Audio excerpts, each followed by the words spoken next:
So Nintendo is ripe for some speculation on this channel. Now, this is all speculation stuff. There's no reason for anybody to, jump in the comment section and start to defend Nintendo like they're some sacred cow. I don't see them as that. They're a bully. I know that for sure. Everybody knows that. But at least I wanted to point out a few things that I think are quite, in a sense, necessary to be pointed out when this gaming conversation is going on.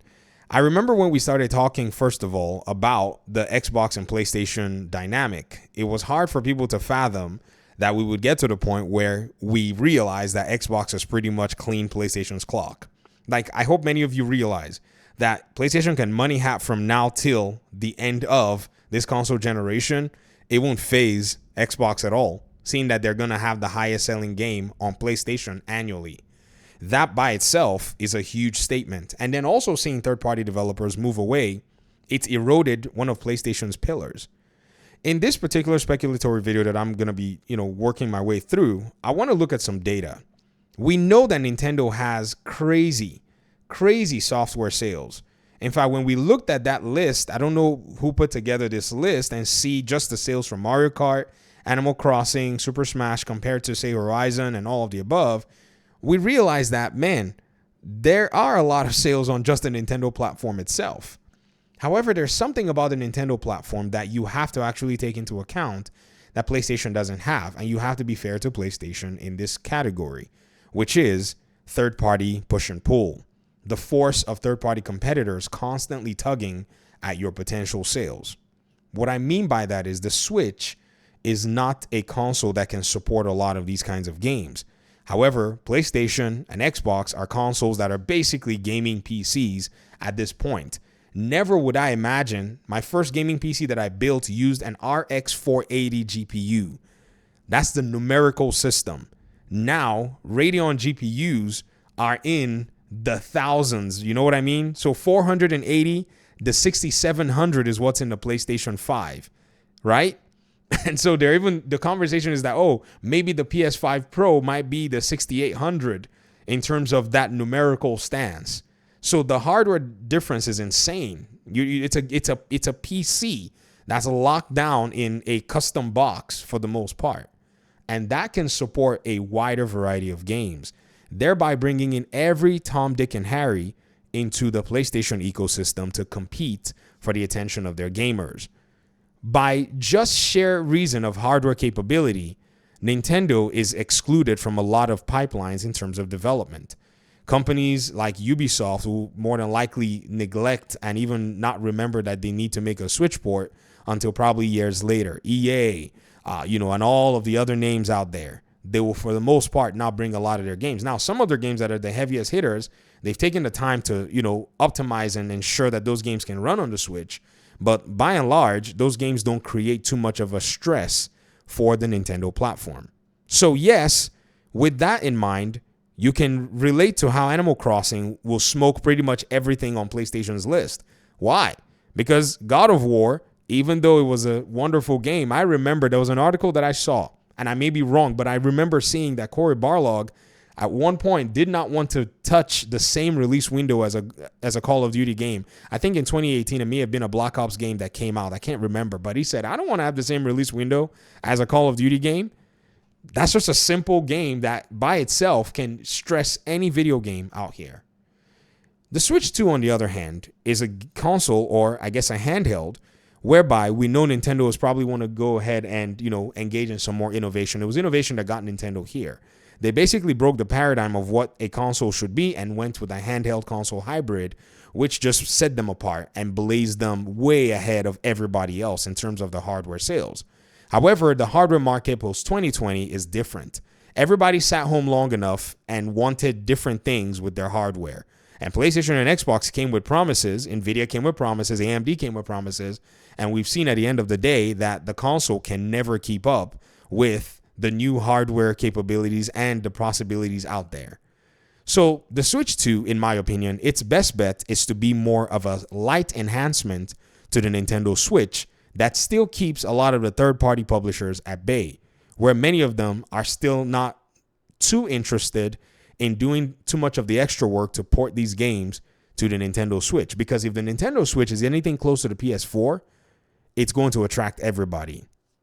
And once it does, it's going to create stress on Nintendo's games, because a lot of these folk are going to see this new Switch as the new upgrade for them to not only now carry their old Nintendo library, but to also carry their games that are from their favorite third-party developers. It's a very interesting conundrum. It's like they have to actually sabotage the advancements that they can possibly make in order for them to maintain their ecosystem. And this is just my perspective, because all I can see from this is, yes, PlayStation sold a bunch of copies of their games, but these games were not in a vacuum, or they were largely, pressured by other games compared to what the Nintendo Switch has had to, work with. Now, yes, the Nintendo Switch games are popular, no doubt about that. But you can't tell me that other titles being on there in the same amount as PlayStation or maybe Xbox would not have given it, say, a good run for its money. I think it would. I mean, and that's just the reality, especially with the way Nintendo prices its games. Oh yeah, you can be sure, you can be sure about the fact that these other games are going to give them a good run, and their sales are more than likely going to see a shift in terms of the negative compared to the numbers that they have. I think this is probably where Nintendo is going to face some of the pressures of the market. And I've said the only way that I think they can pretty much dodge that is they basically make their Switch 2 just a light advancement, like the way you have the PS5 Pro, which is a slight advancement over the PS5. They make the Switch 2 just like that.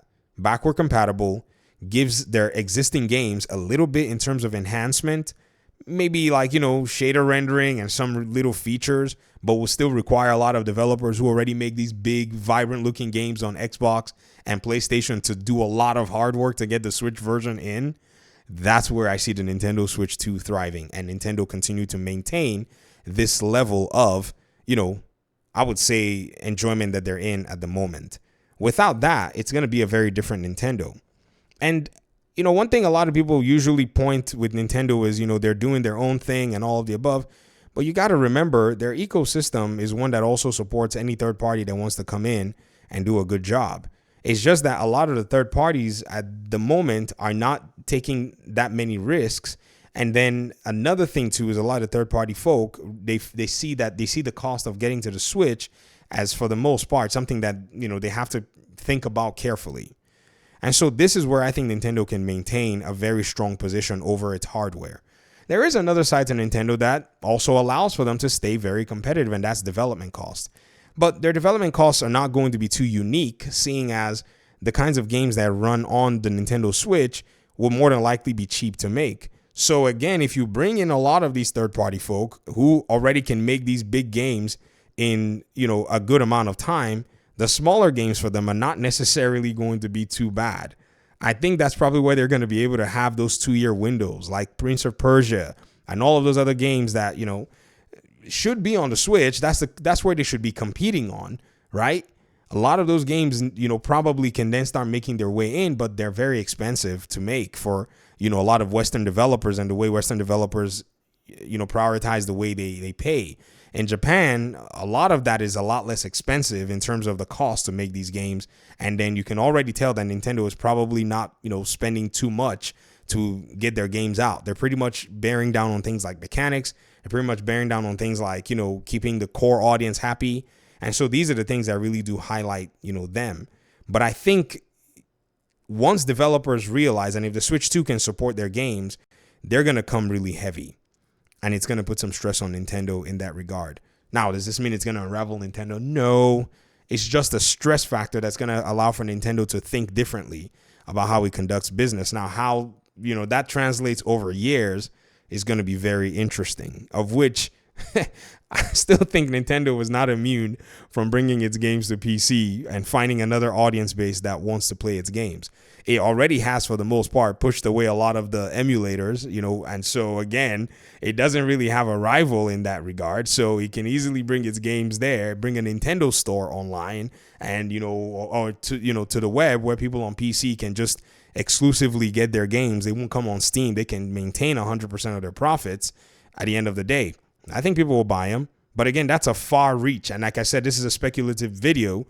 So again, it's something that's yet to be seen, but it's depending on how the Switch 2 is handled and how the Switch 2 is managed at the end of the day. I'll stop the video here. I'd love to hear your thoughts in the comment section. Thanks so much for watching. Let me know what it is that you think. And hopefully we'll talk pretty soon in another one. Peace out.